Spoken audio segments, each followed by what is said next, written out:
Kenapa timnya Prabowo tidak mengingatkan Prabowo agar ke Anies ditanya mengenai Formula E?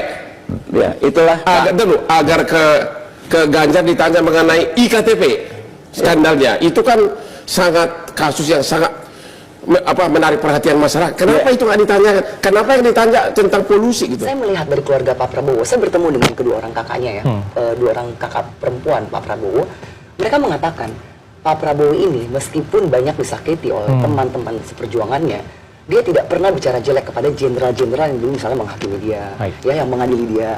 Tidak pernah bicara jelek. Satu-satunya kekurangan Bapak Prabowo Subianto sebagai politisi, beliau itu terlalu polos, terlalu jujur dan terlalu tulus. Setiap kali beliau menyampaikan pidato atau terlibat dalam debat capres seperti kemarin, panggung politik bagi dia seolah menjadi panggung kejujuran. Karakter yang nyaris punah di dalam dunia politik masa kini. Gak bisa disuruh bersandiwara. Itu dia. Pak Hasim disuruh bersandiwara gak bisa. Gak bisa. Ya mereka selalu menunjukkan kita apa adanya, tapi harus jelas. Tujuan politik itu harus jelas.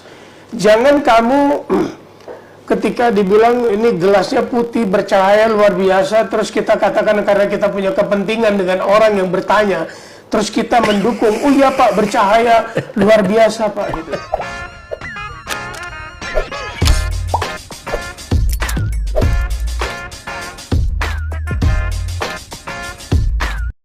Baik sahabat sekalian, jumpa lagi bersama saya di channel ini, di mana pada kesempatan video kali ini, saya akan mereaksi beberapa buah video terkait debat capres baru-baru ini yang terjadi. Di mana dalam sebuah stasiun televisi, Hotman Paris pernah bertanya kepada salah satu anggota tim pemenangan Prabowo Gibran, mengapa pada saat debat Prabowo Subianto tidak bertanya terkait kasus EKTP kepada Ganjar Pranowo dan juga kasus Formula E kepada Anies Baswedan. Padahal dua kasus tersebut merupakan kasus besar yang menyita perhatian publik. Namun mengejutkan jawaban dari tim pemenangan Prabowo Gibran bahwa sesungguhnya Prabowo Subianto menjalankan debat dengan tujuan yang bersifat edukatif untuk bisa memberikan pemahaman dan juga klarifikasi kepada publik agar kedepannya publik bisa memilih dan mengetahui terkait rekam jejak dan juga hal-hal apa saja yang dipersiapkan oleh para calon presiden untuk membawa Indonesia ini ke arah lebih baik. Mari kita saksikan video selengkapnya. Ini alasan kenapa Prabowo tidak menyerang balik dalam debat. Bukan, begini. Saya melihat dari keluarga Pak Prabowo, saya bertemu dengan kedua orang kakaknya ya, dua orang kakak perempuan Pak Prabowo. Mereka mengatakan Pak Prabowo ini meskipun banyak disakiti oleh teman-teman seperjuangannya, dia tidak pernah bicara jelek kepada jenderal-jenderal yang dulu misalnya menghakimi dia, ya, yang mengadili dia. Tidak pernah bicara jelek. Dan saya melihat Pak Prabowo ketika dia datang ke PSI misalnya, ke DPP kami ya, dia selalu mengatakan bahwa, ya seperti yang tadi Bang Ucok bilang, saya setuju tentang tinju tadi ya, bahwa apa? Ini kita adalah teman berkompetisi dalam pemilu. Tapi sesudah pemilu kita harus bergandengan tangan lagi. Setuju Bang Ucok ya? Kita sama-sama sebagai manusia Indonesia bekerja sama lagi untuk Indonesia. Karena apa? Ini saya mengutip Pak Prabowo ya. Indonesia itu terlalu luas untuk dikuasai oleh hanya satu orang. Jadi mari sama-sama kita berusaha bagaimana Indonesia supaya bisa lebih maju lagi gitu. Jadi ya kerjasama. Karena Indonesia terlalu luas untuk hanya dipegang satu dua orang. Gitu. Baik, ternyata sifat Prabowo sudah dikonfirmasi kepada saudara-saudarinya. Memang sifat Pak Prabowo itu orangnya ikhlas dan tidak suka mencari-cari kesalahan orang. Dan memang seperti yang disampaikan oleh Pak Gus Dur, almarhum Gus Dur, itu memang benar bahwa orang yang paling ikhlas di Indonesia saat ini adalah Prabowo Subianto. Dan itu ternyata terkonfirmasi langsung dengan acara debat kemarin.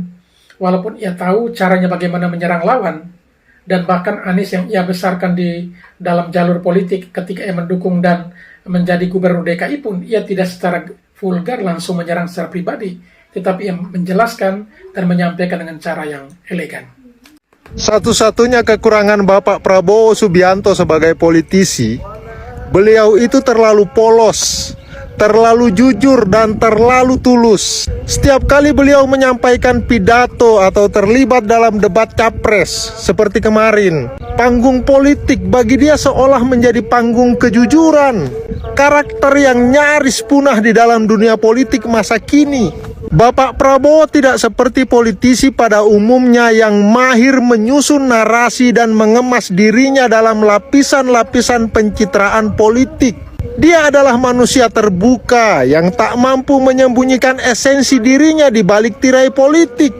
Bahkan dalam dunia di mana setiap gestur diatur dan setiap kata dihitung, Bapak Prabowo muncul sebagai pemberontak yang menolak untuk menyembunyikan sisi-sisi manusiawi yang membuatnya jauh dari kesan perfect politician. Kepribadian Bapak Prabowo ini menggambarkan kepribadian dengan kualitas kejujuran yang otentik.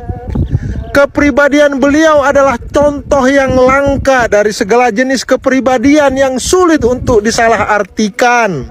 Tidak ada kedok atau sandiwara, hanya ketulusan dan kejujuran yang mengalir begitu saja. Sementara politisi lain terjerat dalam jaring kesan palsu, Bapak Prabowo tetap utuh menjadi dirinya sendiri meski resiko penilaian publik mengintainya. Ketidakmampuan Bapak Prabowo untuk memainkan peran dalam sandiwara politik menciptakan kontras yang mencolok di tengah panggung politik Indonesia. Bahkan, kejujuran yang disajikan secara mentah-mentah dan tanpa redaksi dapat diartikan sebagai kelangkaan dalam dunia politik, di mana kadang-kadang kebenaran bisa menjadi komoditas langka. Bapak Prabowo mungkin tidak mahir dalam seni pencitraan, tetapi keaslian yang dia tampilkan dapat dianggap sebagai keberanian untuk memimpin dengan integritas. Sebagai negara dengan kompleksitas lapisan sosial dan politik, Indonesia membutuhkan pemimpin yang mampu memotret realitas apa adanya. Dalam hal ini, Bapak Prabowo bisa menjadi simbol keberanian untuk menjadi manusia sejati dalam arena yang penuh dengan strategi dan permainan diplomasi. Mungkin dalam ketidakmampuannya untuk berbohong, kita dapat menemukan harapan bahwa kejujuran masih memiliki tempat dalam kepemimpinan, bahkan di tengah lautan politik yang kompleks. Itu pendapat saya. Kalau ada pendapat lain, kita diskusi di kolom komentar. Thank you. Baik sahabat sekalian, kalau memang Pak Prabowo dikatakan sebagai orang yang polos, ada benarnya. Karena memang tidak punya niatan beliau untuk menyerang lawan politiknya. Ya, dan itu tampil dalam debat capres baru-baru ini, beliau tampil apa adanya. Dan tidak punya niatan sama sekali untuk menyerang lawannya. Itu terbukti ketika Anies Baswedan melontarkan beberapa pernyataan dan itu tidak diserang balik secara langsung oleh Prabowo, tetapi justru dia menggunakan kata kalimat yang sangat elegan, yang sangat baik. Bentuk yang ditunjukkan oleh Prabowo itu adalah politik itu memang dinamis tetapi harus bisa dijalankan dengan tidak meninggalkan etika. Hal itu sudah diajarkan oleh Prabowo Subianto pada debat baru-baru ini. Di dalam materi tentang HAM itu sangat jelas. Basisnya dari ideologi Pancasila, sila ketuhanan, sila kemanusiaan, sila kerakyatan, sila menyelesaikan masalah dengan demokrasi, bukan dengan kekerasan. Maka jangan sampai republik dipimpin oleh orang yang punya rekam jejak pelanggaran HAM. Apalagi ada pasangan calon yang tidak memasukkan terkait HAM ini di dalam programnya. Pak Ganjar Mahfud menjadikan komitmen terhadap HAM ini sebagai panggilan jiwanya. Karena memang nilai-nilai kemanusiaan itu sangat penting. Mencintai rakyat, mencintai tanah air, mencintai pertiwi. Itu bagian dari komitmen yang ditunjukkan. Sementara yang di sana masih malu-malu karena masa lalu.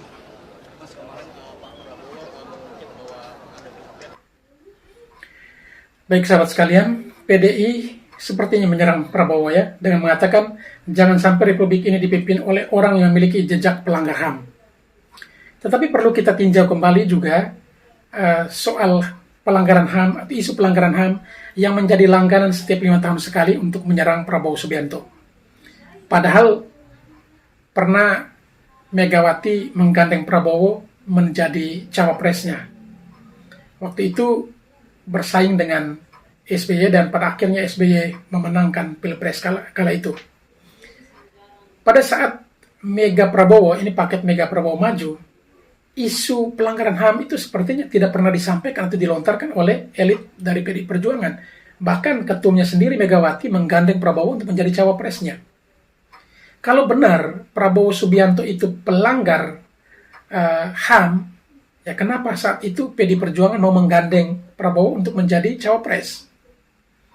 Dari sini kita bisa belajar bahwa sesungguhnya isu pelanggaran HAM itu hanya menjadi sebuah komoditas politik 5 tahunan yang akan disampaikan di publik ketika Prabowo maju menjadi capres.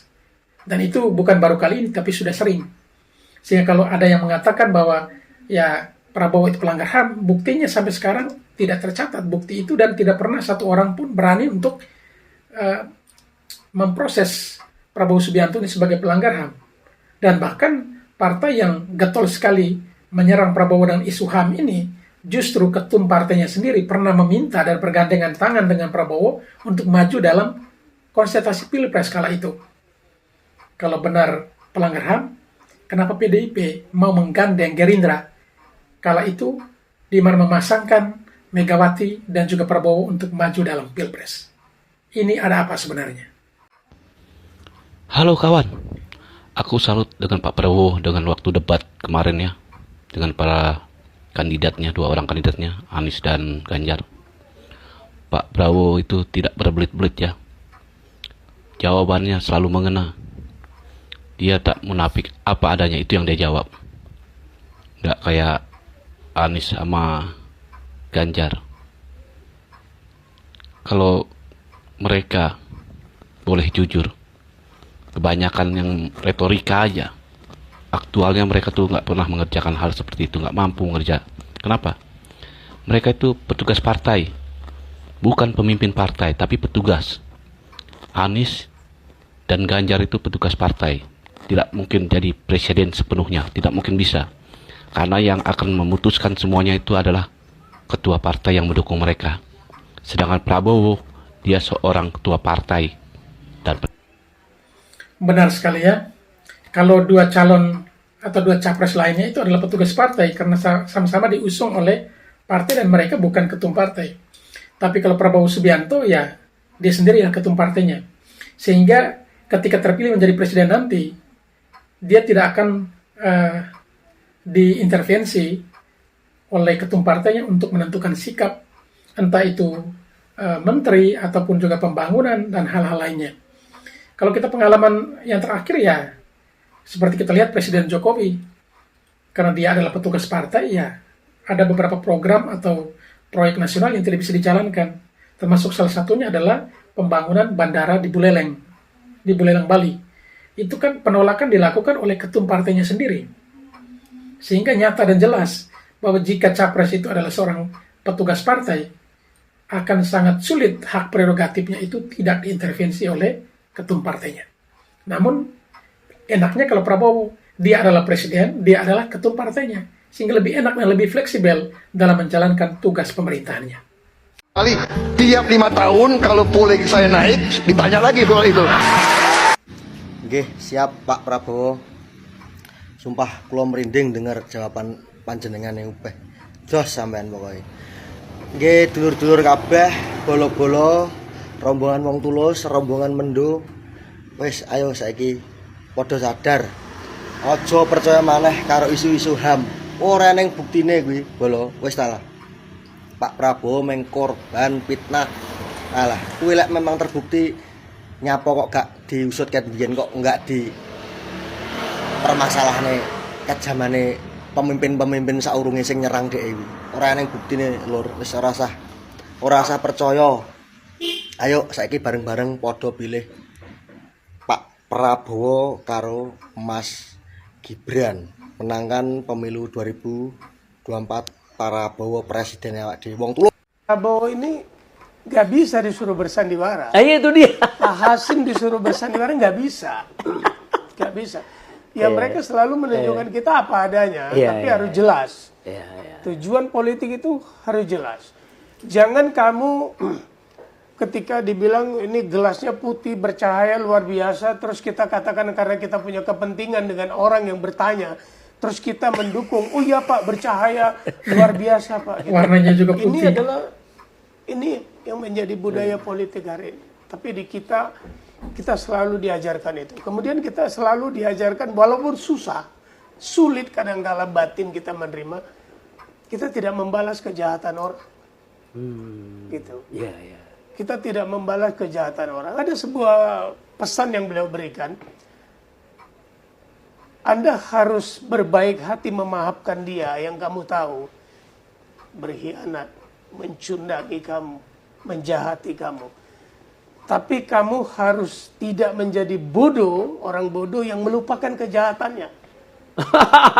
Luar biasa. Silakan maafkan, tapi tahu. kamu nggak boleh lupa.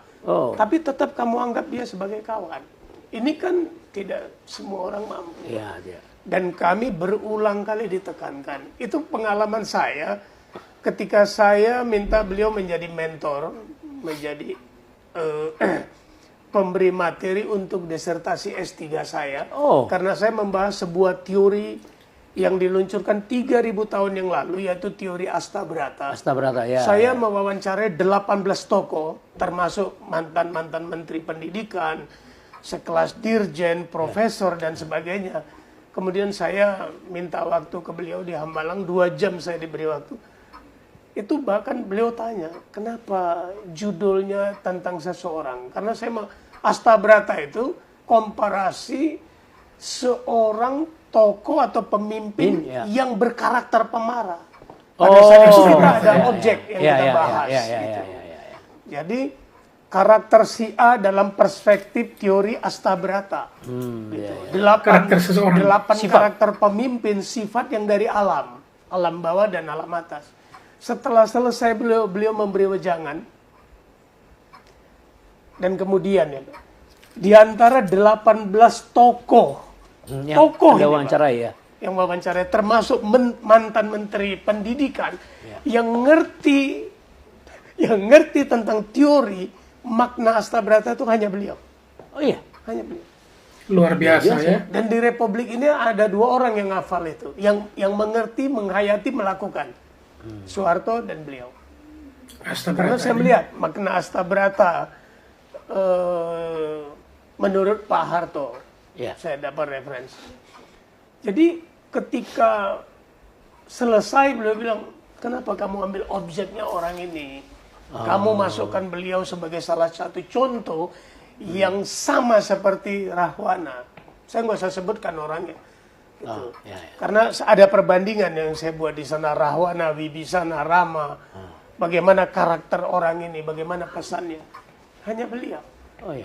Jadi maksud saya, orang yang menganggap Pak Prabowo tegas, bagaimana kalau jenderal nggak tegas? Jenderal mencela-mencela. Nggak mungkin lah ya. Tidak mungkin. Jadi, bagi kami Pak Prabowo ini selalu menjadi motivator dalam berpikir, berbicara, dan bertindak. Walaupun kami mungkin jarang berkomunikasi, tapi dari pidato beliau, dari cara beliau memperlakukan orang itu udah menjadi sebuah semangat dan motivasi. Bahkan saya yakin setelah 1 hari nanti Prabowo sudah tidak ada di bumi ini, semangatnya tetap akan menyala bagi generasi muda hari ini. Ngomong-ngomong sedikit dulu Astabrata, dibuat dulu Astabrata saya pernah jelaskan dengan Jaya Suprana Show. Jadi Astabrata itu adalah karakter alam, di mana seorang pemimpin itu yang paling kontras ini adalah harus memiliki karakter Agni. Agni itu api.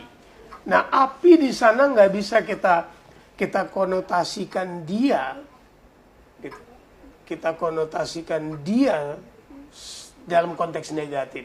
membakar dan Oh sebagainya. iya. Gitu. Tapi Agni ini juga adalah cahaya, adalah semangat, memberi terang, begitu. Terus ada karakter matahari, ada karakter bulan. Kita lihat hari ini Prabowo mengikuti begitu banyak cara beliau berinteraksi dengan orang dengan menggunakan karakter bulan. Yang senyum, bercanda, menari, joget. Ini memberikan kesejukan, tapi tidak menghilangkan karakter. He is the real leader. Tidak. Prabowo itu kalau mau dilihat kepemimpinan cukup dilihat dari cara jalan, dari cara beliau datang, dari cara beliau menghormat orang, dari cara mendatangi dan menyalami. Gitu. Iya kan? Tapi kalau tegasnya nggak bisa dirubah, karena itu lahiriah. Itu lahiriah. Itu DNA-nya itu. Itu DNA yang nggak bisa. Gitu. Dan saya pernah dengar kaget ya bahwa DNA Pak Prabowo itu ada Belanda, ada Minahasa, ada Jawa, ada Cina, ada India. Jadi karakter raja-raja di raja-raja Chola ribuan tahun yang lalu masuk ke Nusantara, ada DNA-nya sedikit kepada Prabowo. Dari keturunan ya? Turunan mungkin. Kayaknya kalau ditarik keturunannya, dia bobot bibit bebet memang dia. Ada sekian persen terkecil ada faktor darah India, raja.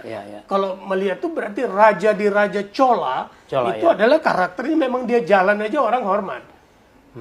Orang lihat dia aja nunduk. Wibawa itu. Wibawa. Karisma. Itu yang nggak bisa kita hilangkan. Dan tanpa sadar kan Pak Prabowo ini memperhatikan alam, memperhatikan orang, melihat. Beliau melihat orang mengganggu-ganggu. Itu berarti beliau memahami. Insting nalurinya, the basic instinct of the humanism, itu beliau kuasai. Nah, luar biasa ya Pak Prabowo Subianto ini dibedah dan diulas cukup keren ya. Ternyata sesungguhnya real dari seorang Prabowo itu seperti yang digambarkan tadi. Mungkin kebanyakan orang melihatnya dari cara berbicaranya, fisiknya saja, tetapi ternyata di balik itu semua beliau adalah orang hebat dan yang memiliki banyak kenangan manis dengan orang-orang yang ada di sekitarnya. Ia memang terkenal sebagai orang tegas karena memang bawaannya dia adalah seorang militer tetapi tidak meninggalkan kesan humanisnya, yaitu dekat dengan masyarakat dan juga ya punya hati untuk kepentingan banyak orang. Ada suatu peristiwa Pak, di mana suatu saat saya mendengar tim dia tuh kontak tembak Pak, ramai sekali Pak. Itu daerah sektor, karena waktu itu kan saya punya tim kan tidak berkumpul Pak, tersebar. Dalam hati, aduh ini timnya komandan waktu itu Pak Prabowo wakil, komandannya tuh Pak Sarir. Pak Sarir itu jadi danjen juga ke Pasir sebelumnya. Terus saya telepon Pak. Telepon Sahrir, telepon ke komandannya itu, Kapten Sahrir. Yang angkat Pak Prabowo Pak. Mana komandan kamu? Nah, kami ambil kontak tembak Pak di Kepung, di Hadang. Komandan saya mungkin kena Pak. Jangan sampai diperkenalkan, bawa dia pulang. Padahal timnya dia Pak itu nggak sampai 20 orang Pak jumlahnya. Bapak bisa bayangkan. Satu regu mungkin ya? Iya. Satu regu lebih sedikit. Dan itu dia bisa selamatkan anak gue. Pasukan yang dipimpin oleh Prabowo itu nggak sampai 20 orang Pak, kurang Pak. Komandannya kena. Nah, siapa yang menggotong, siapa yang mengawal, begitu. Tapi dia berhasil Pak menyelamatkan komandannya itu. Luar biasa ya, ini kesaksian dari salah seorang purnawirawan TNI juga tentang aksi heroik yang dilakukan oleh Prabowo Subianto yang tidak pernah meninggalkan komandannya sendirian dalam situasi genting seperti itu, dan bahkan dengan memiliki kekuatan yang sedikit, ya pasukan yang sedikit orang, tetapi ia berjuang bagaimana untuk bisa membawa pulang komandannya dan juga pasukannya dalam keadaan selamat. Dan itu memang aksi heroik yang tidak semua orang bisa, dan mungkin ketika beliau sudah purnawirawan, sudah selesai masa tugasnya, masa baktinya sebagai TNI, sekarang maju menjadi capres, kita yakin dan percaya jiwa patriot, aksi heroik yang pernah dilakukan juga tentunya juga dia akan berjuang mati-matian demi bangsa dan negara dan terkhusus untuk rakyatnya. Teman-teman, akhir-akhir ini banyak sekali ya berita-berita yang menampilkan bahwa Gibran itu tidak berani melakukan debat di ruang publik bersama dengan capres-cawapres yang lain, teman-teman. Yang terakhir itu adalah ketika Gibran tidak hadir di dalam pertemuan antar cawapres yang digelar oleh salah satu televisi swasta kemarin itu. Sehingga kemudian muncullah istilah-istilah Gibran ini pengecut intelektual dan segala macam, teman-teman. Tapi menurut saya, teman-teman, ada satu hal yang perlu teman-teman pahami dari peristiwa politik ini. Saya selalu mengajak teman-teman viewer saya itu untuk dewasa dalam berpolitik. Gak usah menerima argumentasi-argumentasi yang dangkal seperti. Karena kalau kita mikirnya memang dangkal ya, memang itu akan mudah ya untuk menganggap, wah ini karena pengecut intelektual, gak berani debat, gak punya visi misi, gak punya gagasan, gak punya pengetahuan. Sebenarnya kita sangat lucu ya, kok bangsa Indonesia masih dibiasakan untuk menjustifikasi orang lain seperti itu. Nah, yang kemudian menjadi pertanyaan selanjutnya, loh kenapa Mas Gibran seperti itu? Nah kan gitu.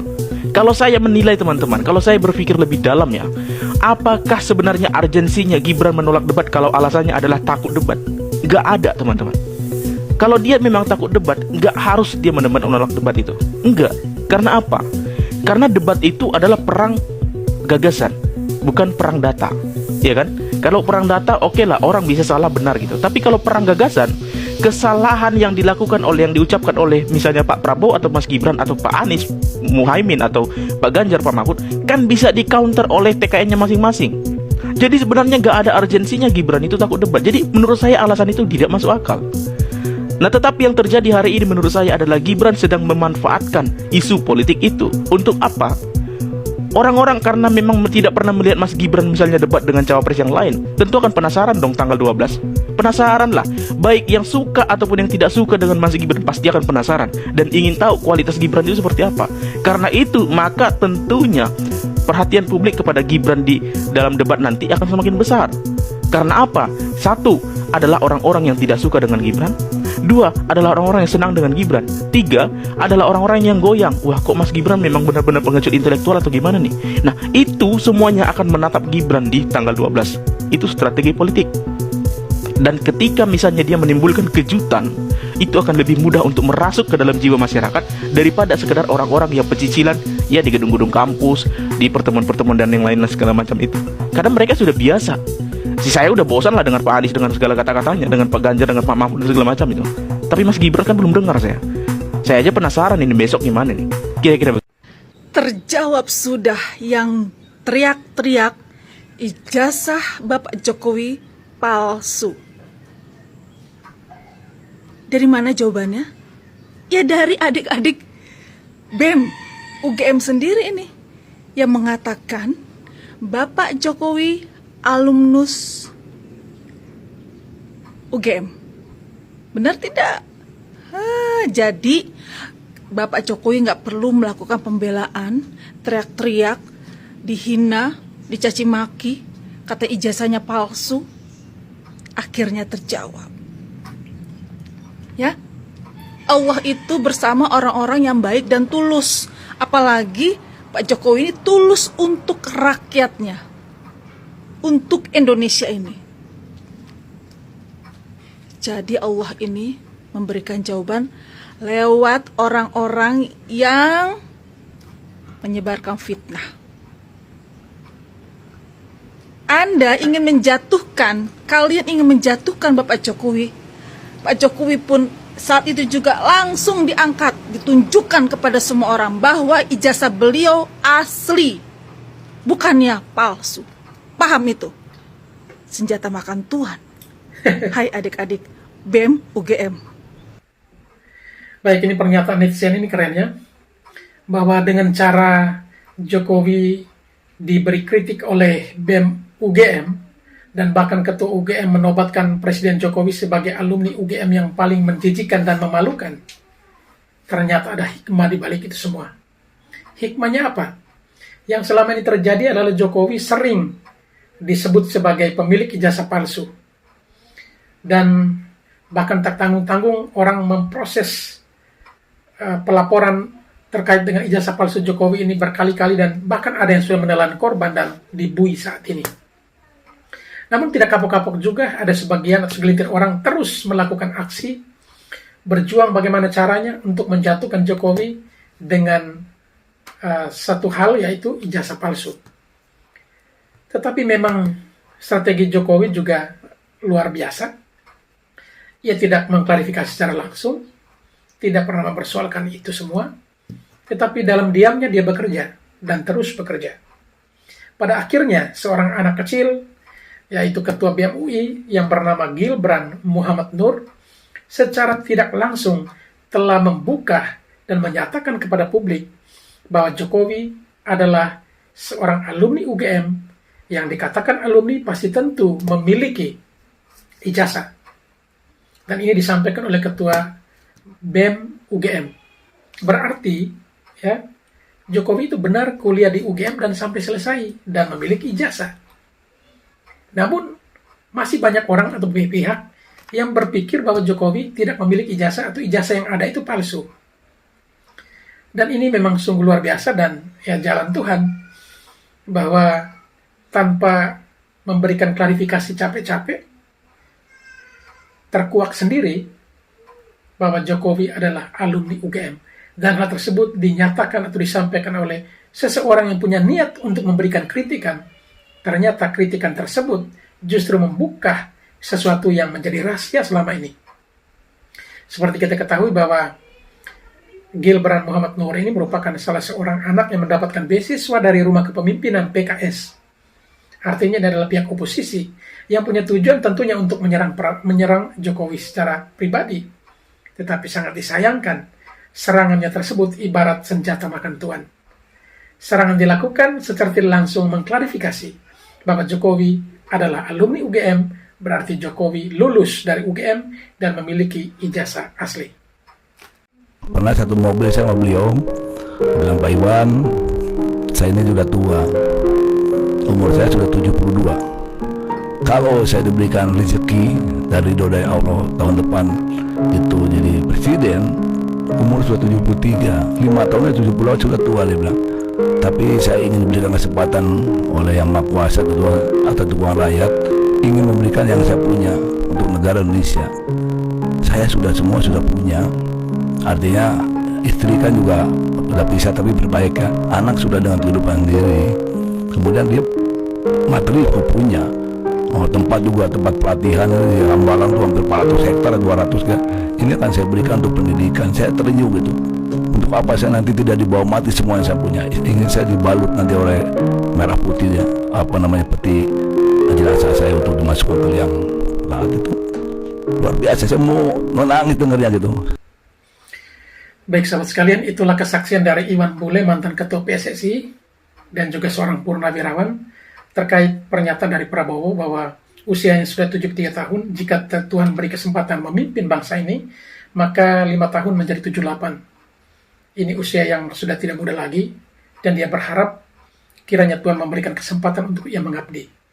Dan katanya, di Hambalang, lahannya kurang lebih 400 hektar, 200-an akan diberikan atau didedikasikan untuk bangsa dan negara ini untuk pusat pelatihan. Dan hal tersebut sudah ia dinyatakan dengan pusat pelatihan untuk para pemain bola kaki kita, yaitu ada sekian lapangan yang dibangun, dan juga bahkan ada beberapa pemain lokal kita, Indonesia, yang saat ini sudah mendapat beasiswa untuk belajar sekolah sepak bola di luar negeri. Dan hal tersebut dibiayai oleh Pak Prabowo. Dan seperti yang disampaikan Pak Iwan Bule tadi, bahwa materi untuk apa lagi? Saya sudah punya semuanya, saya sudah tua, anak cuma satu, dan sudah punya kehidupan sendiri. Tentunya saya ingin mendedikasikan sisa hidup saya untuk bangsa dan negara. Dan memang itu niat dari Pak Prabowo, sehingga sekalipun 2 kali gagal, tetap ya maju untuk ketiga kalinya.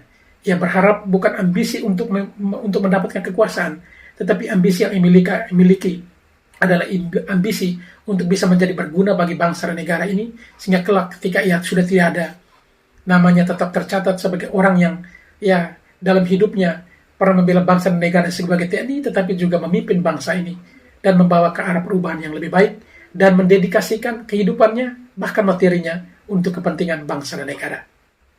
Baik sahabat sekalian, mungkin dengan berakhirnya video ini maka berakhir pula perjumpaan kita pada malam hari ini atau pada kesempatan ini. Dan kepada para sahabat sekalian yang mungkin ya ingin merequest video-video yang bakal kita reaksi pada kesempatan yang akan datang, silakan tulis di kolom komentar. Dan juga mungkin ada yang rasa kurang pas atau ingin memberikan usul saran atau kritikan ataupun saran, juga tetap sama, tulis di kolom komentar. Dan terakhir, mungkin kepada para sahabat sekalian, penonton channel ini yang mungkin belum sempat ya memberikan dukungan terhadap channel ini, silakan tekan tombol subscribe dan bunyikan tanda loncengnya agar setiap video baru yang kami upload, saudara sekalian bisa mendapat notifikasinya untuk terus mengikuti video-video yang akan kami reaksi pada channel ini. Sekian dan terima kasih.